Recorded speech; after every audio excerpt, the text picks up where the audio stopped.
How important have been the Jews throughout history? Probably too important for their own good, actually. You were asking me before when we were having a conversation why I hadn't written about it sooner or why I came to write about it. And in a way, it's the most obvious subject because, the Jewish religion is the only religion which the word zachor in Hebrew, remember, happens. Every Passover Seder service, at the heart of it is the commandment to remember and tell your children the story of the Exodus from Egypt. And I think it's actually where cultures lose the physical force of power. They don't have land or territory or big institutions or governments or armies. They are forced to live often in memory, and the Jews have done that. So in some senses, they've both been, it's been the power of the mind and the memory and the word. The Jews were the first. The crucial thing about the Bible is that it was portable. It's almost as if the Jews knew they were going to have to be traveling a lot. So the scroll was a way they could travel with their own memory. So at a time when power was always your roots, where you were rooted to, where you were planted, the Jews were the most peripatetic, cosmopolitan, and that's an important but tragically loaded way to live your life individually and collectively. Is that the reason why the Jews have been able to survive? I mean, Yeah, because absolutely. they remember? Because No, absolutely. There is a wonderful poem, actually, by a man called Usque, who was one of the Marranos, the secret Jews, who came from Portugal. The Jews were expelled from Portugal a few years after they were expelled from Spain. And when he arrived, I think it was in Salonika, it may have been in Istanbul, he published this long poem, and he said, it's possible we think that God has singled us out for tragedy, for hardship, because we've been scattered everywhere.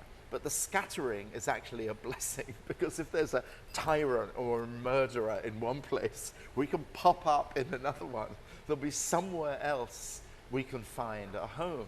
And the catastrophe of the 1930s was that nearly all those doors closed. The exception of Latin America, of course. For whatever reasons, Latin America and Shanghai in China were one of the few places, if you could get on a ship, where the doors were still open, actually. So, you and I, we live, I don't think any of us expected it, in the age of refugees. In the age where hundreds of thousands and millions of people are scattered by force or by choice across the world. So this makes it a Jewish time in a way. It's a time which Jews are really capable of understanding very instinctively as well as intellectually. let me bring you to the present history. Do you see any solution for the Arab-Israeli conflict, the Palestinian-Israeli conflict? Yeah, absolutely. It's a solution I had since I was like 10 years old. There have to be two states for two peoples. I sound like, a political slogan from not the Likud, from the Zionist Union, from the opposition party. But it's true, there is absolutely no other. There's a talk of the two-state solution being dead. But what is the alternative? The alternative, there can't be a single state. I wish there could be, like Martin Buber wanted, one single state in which Arab Palestinians and Jews could live in the same communities. That would be wonderful, but we're not living in a wonderful world. So the only possibility of stopping relentless mutual slaughter is to have a Palestinian state and Israel side by side. And that's what Tzipi Livni, who I rather admire, because she came out of a very fierce, rather right-wing base to come to that conclusion. You think people who I hated, Ariel Sharon, Menachem Begin, they all came to the same conclusion. They said either Israel cannot survive forever as a democracy and be an occupier, quite apart from all the brutality and just the dehumanization. Occupation dehumanizes the people who are occupied, and it dehumanizes the occupier. The Jews especially should understand that. you know. And I know I don't live in Israel, so I have a limited amount of right, but I profoundly believe that to be true. So, you know, that's what Sharon was no liberal. He was no pacifist, he was no Dove, but he and Bacon, but especially Sharon, understood that the choice was between Israel ending, no longer being a democracy, or accepting that you had to create a viable Palestinian state. There was no other way. Still believe that to be true. I don't think it's going to happen in my lifetime. I wish I did believe that. Do you think that in Europe there's growing intolerance, and that's why many more Jews are coming to the U.S.? Do you think that's a phenomenon that's going to increase? Oh, you mean you're talking about anti-Semitism as well? Yes. I think it's part of, I mean, they're two slightly different things. What's happened to anti-Semitism is that very old evils, which originally were only part of the Christian world, the blood libel, you know, all that sort of thing, have morphed into anti-Zionism. So it's been a very poisonous marriage between the two kinds of things. I mean, the number of Jews leaving France has gone up. It's still not, you know, a tidal wave, really.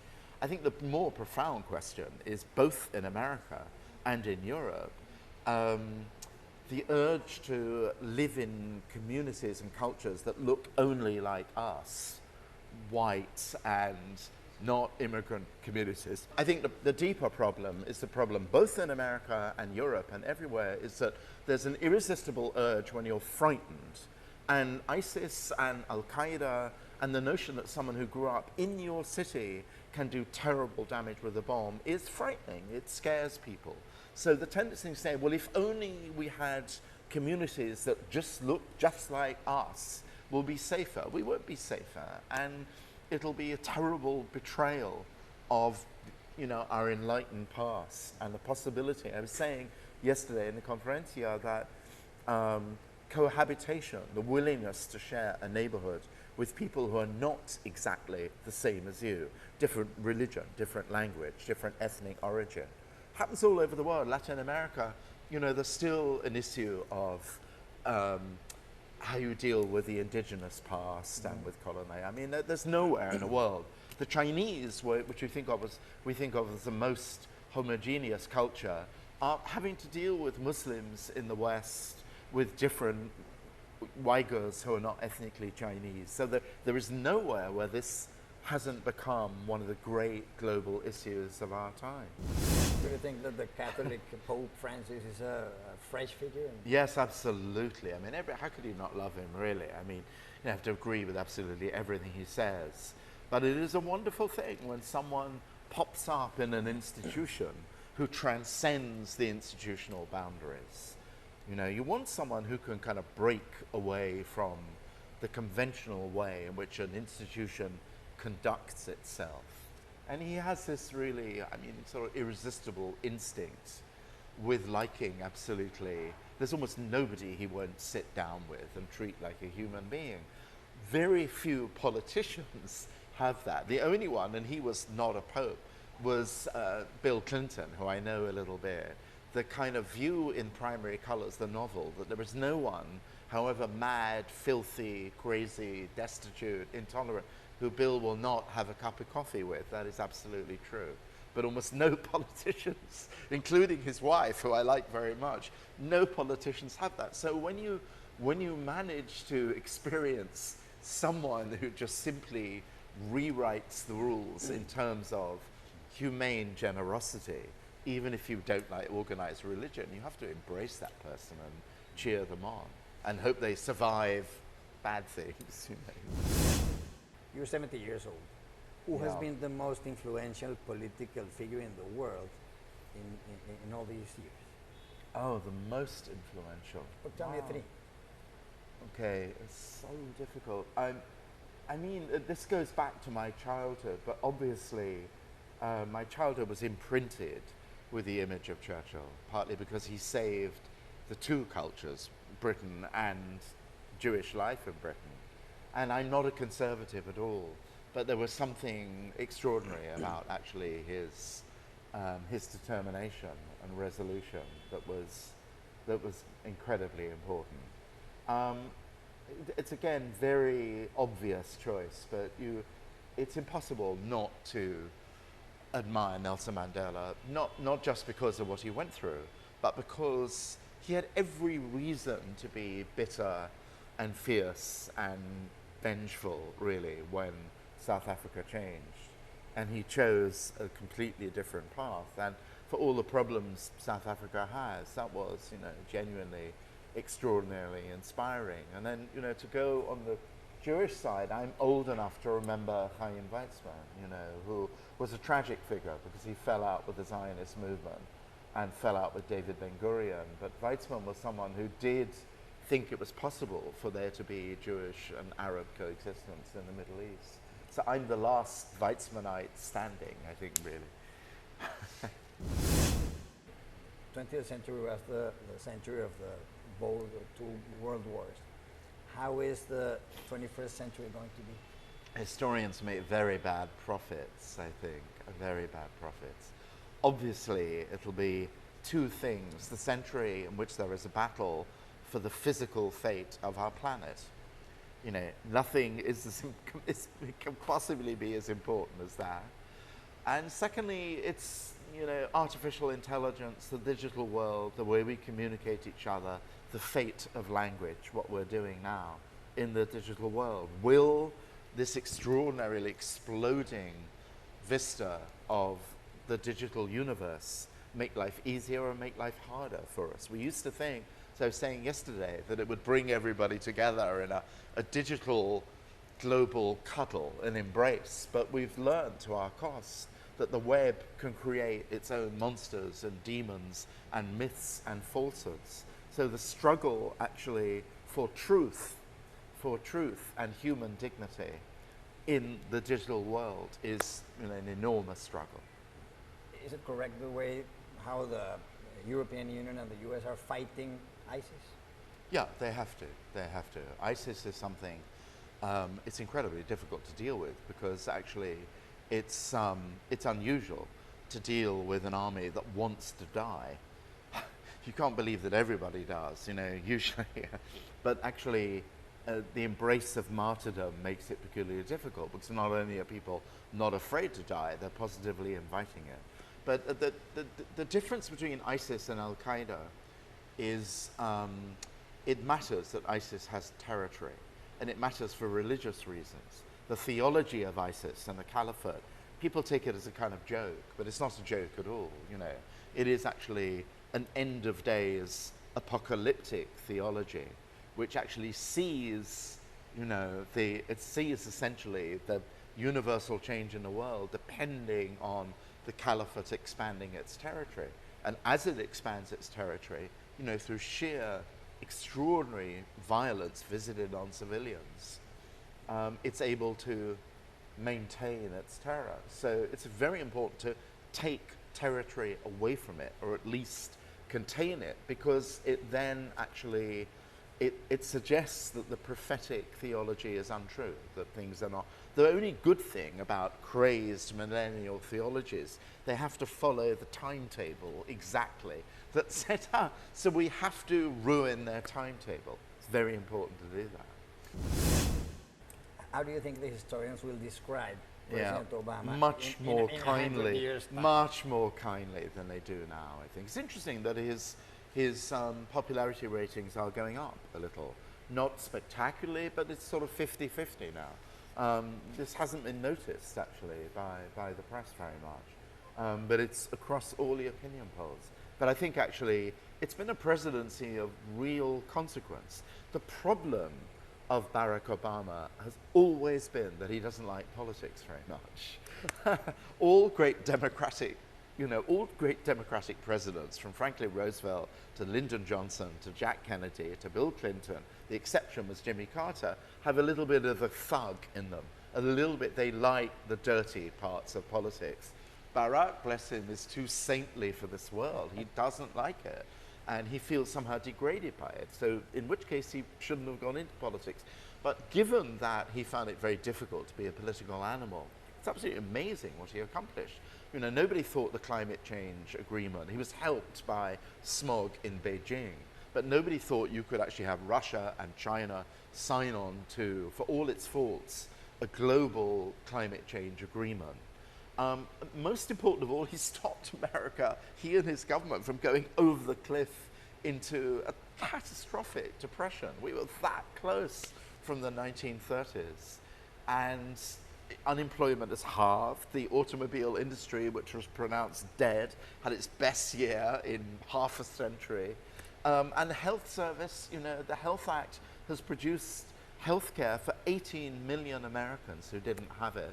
And the principle that, which was a huge thing, that insurance companies could tone you down for so-called pre-existing conditions. In other words, if you're ill, we won't insure you against illness. It was just monstrous.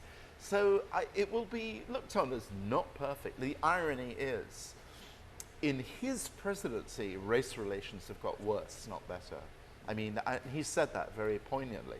He talked about the divisions, it was always not going to happen. We who were there and were very happy when he was elected president just hope he wouldn't be assassinated.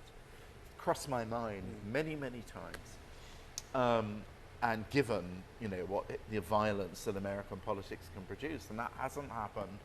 And it's been one of the most substantially, if you compare it to Jack Kennedy, who was a great president, but accomplished very, very little. The comparison is with Lyndon Johnson, really, who accomplished a lot, and so I think it will be treated as an extraordinary moment in American history, really. How can you explain a phenomenon like Donald Trump? Yeah, we're discovering, and I mean, there have been hints of it in, I always forget the comedian who was a populist in Italy. Do you remember his name? Beppe Grillo. Yes, exactly. Just So we're retired from getting.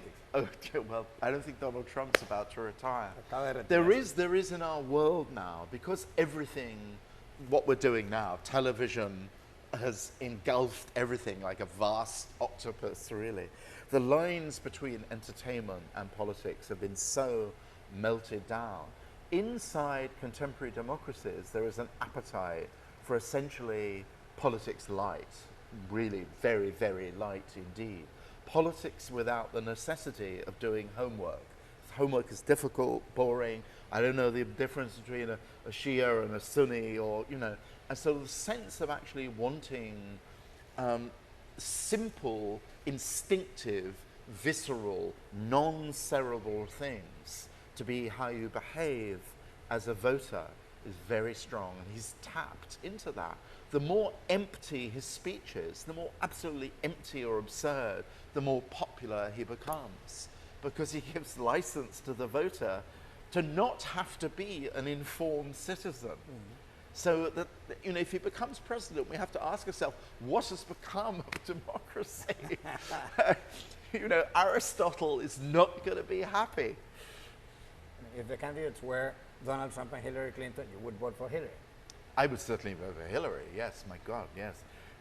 You want someone who knows something about the content of government, and actually we live in a very dangerous world. We can't afford Donald Trump, really, who thinks simply by... Also, Donald Trump is an authoritarian. I mean, the Republicans who say he's not a conservative are correct. He's essentially an authoritarian narcissist. William Buckley, the great conservative intellectual, who was, in a way, terrifying person, but very, very clever, 20 years ago or something, I mean, I only discovered this through Twitter, wrote an article in the National Review saying, there is coming one day somebody who essentially is a narcissist, but he will pose as a Republican, and his name is Donald Trump. It was absolutely amazing. He was incredibly prescient about that.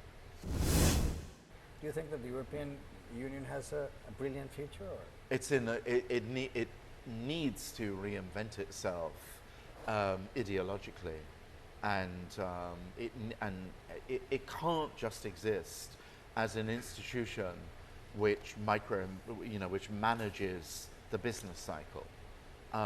That partly because the centrifugal forces of national anger everywhere, east, west, north and south, are so strong when things go bad.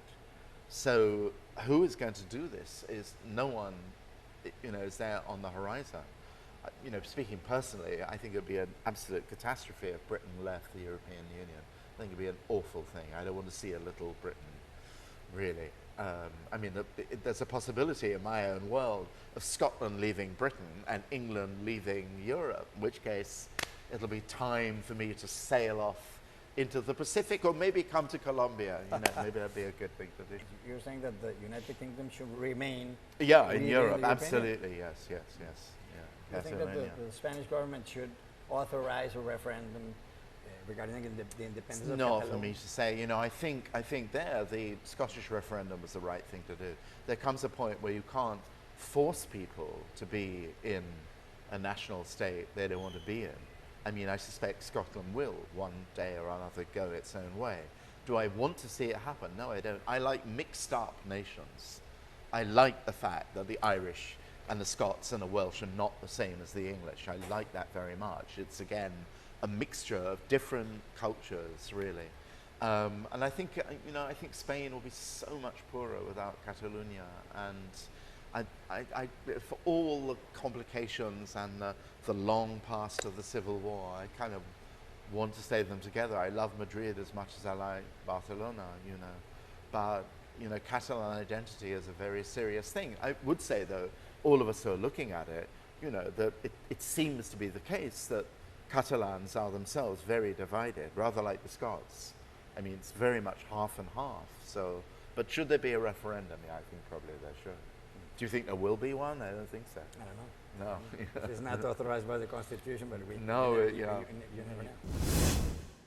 Why is Rembrandt so attractive for you? There were two reasons, and they're the same. That Rembrandt really discovered a rough style. He was really almost a revolutionary with what he did in paint. You don't see it in all his paintings. But some of them he could make paint do the work of ideas. And he always thought in terms of his human subject, as not all of them, but the best ones as embodying an idea. The idea of the Night Watch, which is a very difficult painting, a lot of people think it's, you know, confusing, and it was precisely the idea of freedom. So that a group portrait where everybody, like in a boardroom, sits like that and smiles, didn't interest him at all. He said, Amsterdam is about freedom, about everything's about chaos, it's about anarchy in a way. So I'm going to have them in movement, you know, they're going to come out of the picture frame at you. And technically, we're in television and film, technically just the colors you use are an incredibly important and complicated thing to do. The captain of that painting speaks and the order to march out, but the speech falls as a shadow of his hand on his lieutenant's yellow uniform. So it's incredibly, it's like the most, like Stanley Kubrick or Alfred Hitchcock or something. He had this extraordinary technical genius. But they're also just what he does with the thickness of the paint is, you know, it's about his earthiness, really. It's about the kind of, the Jewish Bride, you know, that amazing painting is absolutely about touch. It's about love expressed in touch of a hand on a woman's breast, on your loved one's breast. You know, you know, it's an incredible idea and it's amazingly physically accomplished. The only other peer of Rembrandt, since Caravaggio is dead already, is Velázquez, of course. So you have these two extraordinarily geniuses who you would really want them to have known each other, but they didn't. You know, both these immense intellects, genius, clever, cunning, somehow delivering something which seems very simple. I mean, I'm just about to do a new art series on television, and I'm determined to put Las Meninas and the Night Watch in a kind of dialogue together. Electronically, you can do that, so I want to create a kind of magic box with those two. Has Picasso been the most important artist ever? No, in the 20th century. Oh, yeah, I think so. I mean, Matisse is very beautiful too, but Picasso, again, I'm going back to what I was saying, you know, it was the Renaissance that realized the word art means craft, it means something simple, it means to make a piece of jewelry, or it was actually the opposite from being something which was very intellectual and conceptual. And the Renaissance in the mind of Michelangelo and Leonardo and Mantegna and Masaccio and all the rest of them, you know, brought together the nobility of complicated ideas delivered through the brush or the stone. And Picasso was like that. It's no wonder at the end of his life he went back to Delacroix, to Velasquez, and to Rembrandt, and he was very obsessed with for a modernist who turned his back on the great tradition. At the end of his life, he was obsessed with the great masters. He had a slide of the Night Watch on his wall at Mougins every single day. And he is inexhaustibly, not everything. He painted rubbish sometimes, actually, or made, like, so did Rembrandt. Velasquez not, I think. But Picasso, when he's on form, is the most extraordinary thinking machine. He's like Einstein, or he's like Stravinsky. Everything, he's a wonder as a human being from the neck up. Everything that happens really is going on an extraordinary speed and with an extraordinary sense of bravery. I mean, he switches the number of styles. He could switch from one kind of cubism to the other, and from cubism to classical linearity, and then back to a very sensual the kind of portraits he does with Marie-Thérèse Voltaire. And Guernica, for all it being a cliche, is one of the greatest history paintings, if not the greatest, ever done. Again, it's inexhaustibly brilliant, I think, and moving. And you think about Picasso as such a bastard to women and to such an impossible person, but he had an extraordinary sense of empathy with the suffering of people as well, I think. David Bowie died a few weeks ago, but it was felt such important news on the BBC. And did you not like? You thought it was overdone? It probably was. No, I'm not saying that. But for me, I felt like I'd lost a friend, which sounds soppy and everything. It's partly because I was born in '45, so I remember when Bowie first appeared in the very early '70s, and so you measure out. Your life is mapped in Hunky Dory and Life on Mars and Space Oddity, and also I thought, have you seen Lazarus? I mean, it's a little work of art. I hate people who make excessive claims, but if you love words, and the kind of imaginative flamboyance, performed words, he was one of the great composers of words and enactments. So I hated him. I've had many friends, close friends, not Bowie, dying on me recently, and I'm both sad and angry in a way, like, spoiled person. So I'm sort of angry with Bowie. I took it personally. The one time I'm famous for being obnoxiously friendly to people, and I was in a restaurant 25 years ago, and there was Bowie sitting there. And for once in my life, I was too shy to go up and say, even though, he couldn't, say, I'm me, and, but when I left the restaurant, he was still sitting there, and I thought, well, at least I have to wave, like pathetic fan. And I did, and he gave me the most charming smile, and he waved back at me, and I thought, well, you are a hero, really. You not only made an album called, a song called Hero, but you are a hero. Because he saw that I was in a state of pathetic confusion, and he was very sweet about it. So. Well, I refuse to decide. I love them both. No, and that is one of the questions that I absolutely refuse to answer. I wouldn't want to do without either of them, really. They're different poles. They're north-south, blues, poetry. I mean, so I take the fifth,